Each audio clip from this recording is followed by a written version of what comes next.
Okay. 1, no one ever has a permission to be near me for 1 second ever. When the country has murdered me and more, no one is legally appropriate to be near my personal existence. My existence at all, to any extent, or anything else. And I'm just saying it because a billion people will say I'm going to sit in her private life, around her private parts, for whatever protective reasons, blah, blah, blah. Gods are just going to kill you for all of it. When the United States wouldn't stop murdering me over and over and over and raping my death and more, there is no cause to be near my personal private life ever without death. Unthinkable. So you guys will not survive. If you want to pretend there is even one good person in the United States anymore, you just watch somebody from far away and do the right thing, or just run. Because most of you know that when you pretend that you were better good people than the Antichrists, all you guys wanted to do was help me disappear, be behind bars, or pay the ultimate price for doing nothing the way the Antichrists wanted. So as a whole, this country is the most dead, horrifying enemy of God's ever known. And you guys know it. And you just won't get up and do anything that's good or right anymore. And you all know it. And you're also polluted by the Antichrist that allowed open rape and murder constantly, of all things, that you just don't want to give a shit about anything any which way anyway. But you had no right to go near God, alive or dead. And no one ever did once you are a part of a murder of God reality. So as soon as the United States was taken to court by gods and is now known as the rape and murder of the dead God Bonnie Annika country, you people don't have any legal right to be near me to any extent. So the most dangerous thing you might be able to live through is actually having only good intention to watch over or keep something safe. Or having only the right intention to understand that you're just the enemy of God, dead forever, and you know it, and just watching out for other people, because I will explode people in 2 seconds, and you guys all already know. I know I'm headed for safety and freedom, and I don't care what I do to all of you to get there. And they know it. And they want to sit here and say, I don't give a shit. I'm going to rape her in a bathroom. I'm going to do whatever sick, sadistic, or gross, twisted shit I want and tell the whole world to participate. And I'm just going to sit here and say, fuck you to God. I'm going to do this forever. But they aren't stupid. I have slaughtered and exploded shitloads of enemies. Once again, I have slaughtered and exploded shitloads of enemies, and they just cover it up all the time. But they know what I'm saying to them. I will do anything to all of them just to be safe and free. It's over. I'm only warning people that get mistreated or lured in or influenced by all these people to do what they know is wrong or creepy or suspicious or gross. That knowledge, you shouldn't be around someone who claims rape from a country. Just leave them alone.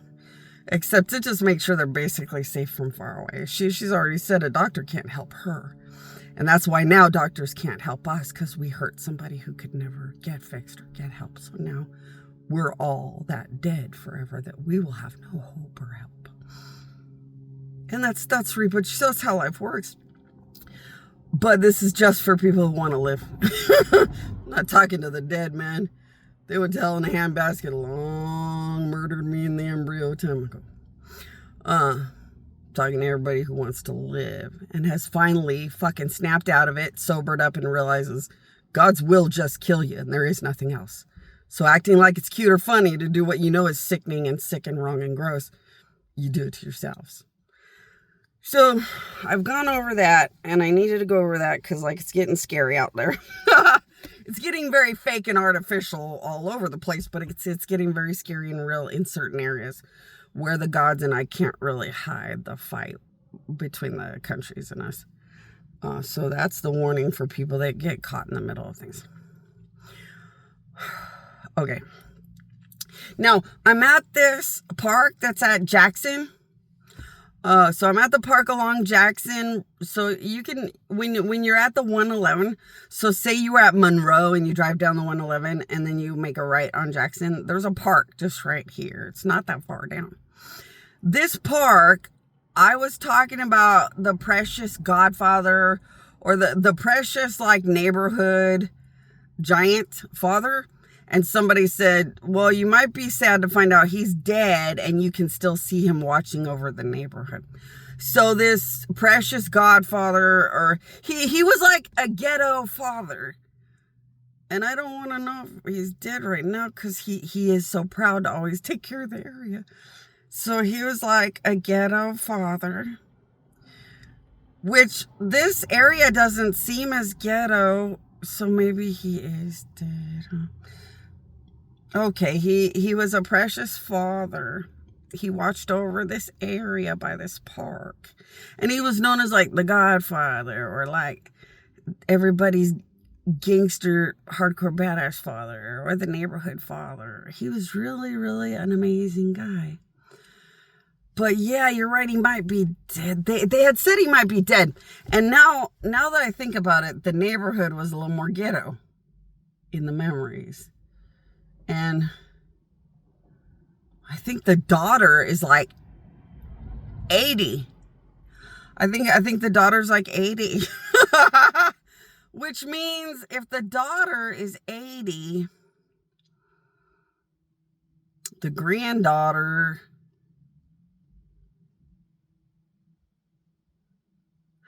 is older.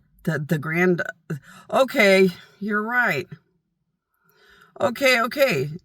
I think he is a passed away man that still watches over this area. Well, that's pretty cool though. That's pretty cool.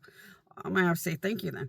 And I'm gonna drive down the road. I'll drive down the road and show you where the house was. Apparently this must be a family where it has been a while. Okay, well, I do see the living and dead just walking around and see it kind of all the same because I don't like to get sad or see it differently. But okay, so that guy's dead. So then I had one more story that was kind of fun. I've been going here to use the bathroom religiously while I'm taking Lyft rides when I gotta go to the bathroom. And there's this really nice guy, and he was like, well, I thought her said my queen, because if you're bringing the power of God to this park, a lot of people out here don't like the police, but like I listen to you, and sometimes I feel bad for these poor police officers that have to face life and death, and it's just a job and a paycheck. And well, I would like to say a prayer that you could watch over the police officers with some of this power from the park that you're bringing to this area, because we're such good people in the neighborhood. And I was like, wow, thank you. Well, I just wanted to let somebody know what had happened. So the person who prayed has a whole family, so I don't know who's going to hear this or check this. But so I put some power of God into the police officers the way the guy had prayed and asked. And one of the benefits was there was this guy, police officer, who was worthy. So had some power of God in his soul. And he was in front of a very aggressive, violent jerk that just didn't want to go to jail. And the guy was actually going to try to, be something violent against a cop. It's like, why would you be violent against a cop? Like, when do you even get aware of that shit, you suicidal idiots? But like, might as well let them do it, because like they get more charges. But like, what if the cop gets hurt? When it's the power of God, we can laugh. But like, man, criminals. But anyway, so the criminal goes after the cop kind of in a violent way, and I smacked him like a two-year-old bitch. I used the power of God in his soul, reached out straight out of his soul, and just smacked the fucker like a bitch.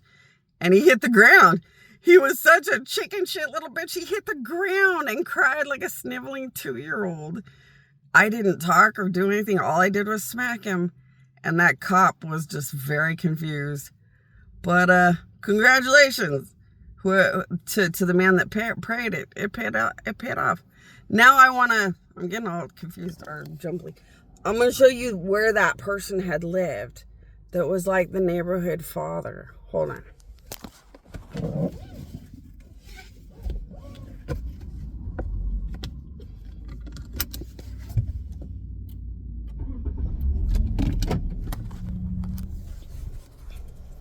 Okay, I'm going to switch it around. When I get to the house, I'm going to tell you this is the house.